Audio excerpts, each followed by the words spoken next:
Good evening. Good evening. We had tonight a significant meeting with President Ալիևը and Prime Minister Phashinian. It was the occasion to have a frank and open dialogue on the current situation in the region. The EU is committed.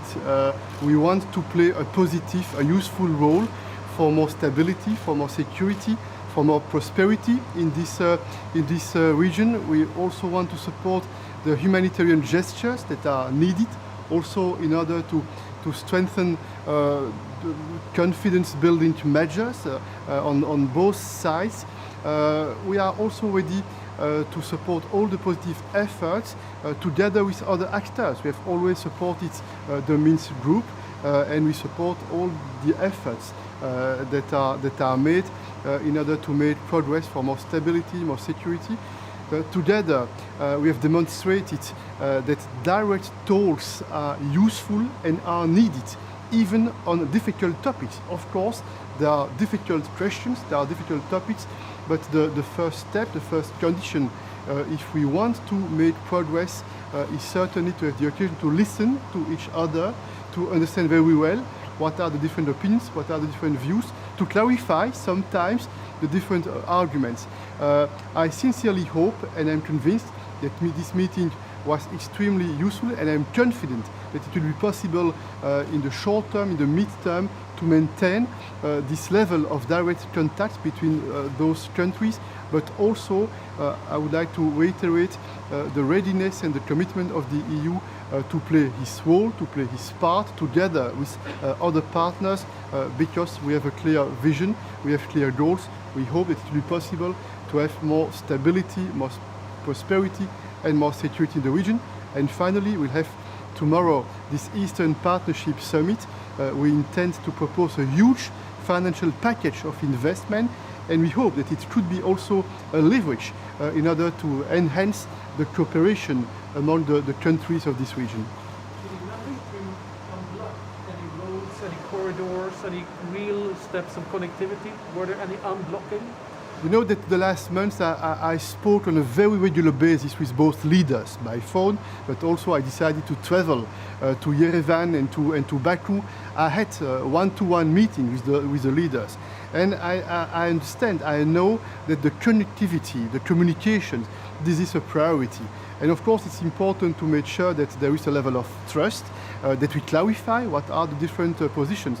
But to be very clear, on the railways, for example, an agreement was made tonight, because this was very clear that they have a common understanding on what is needed in order to reopen those communication lines. On the highways, this is also an important topic. We have identified what are the questions that we need to work on in the short term, in the mid-term, in order to make progress. And I'm confident.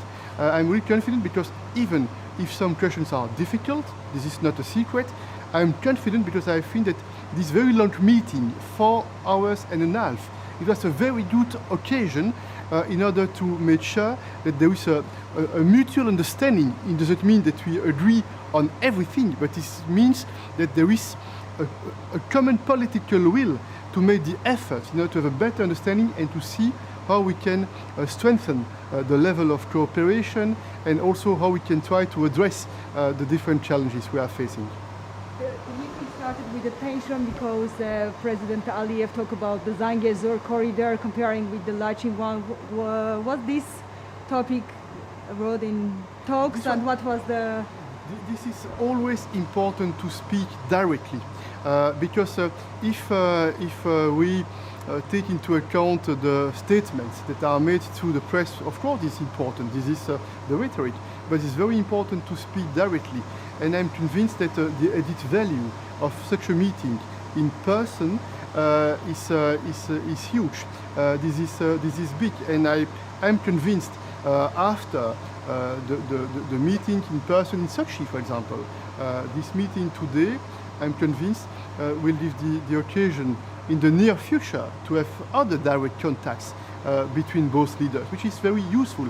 And you know that a few weeks ago we succeeded, being very humble, to play a positive role in order to make possible a direct line at the level of the Ministers of Defense in order to try to prevent possible incidents, or to manage incidents if there would be some difficulties, and in order to avoid further escalation.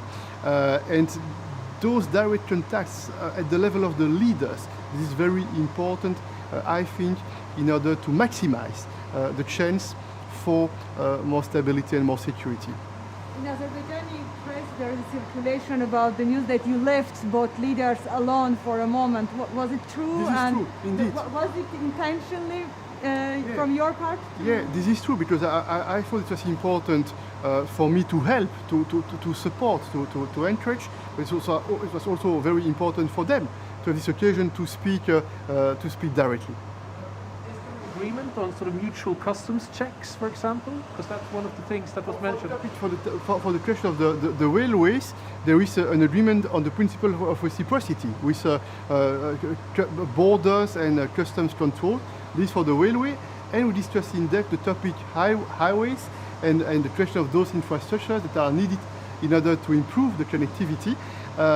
And I understand that they have clarified the topics that we need to work on in the next weeks and months. Thank you. Thank you. Thank you. Good evening.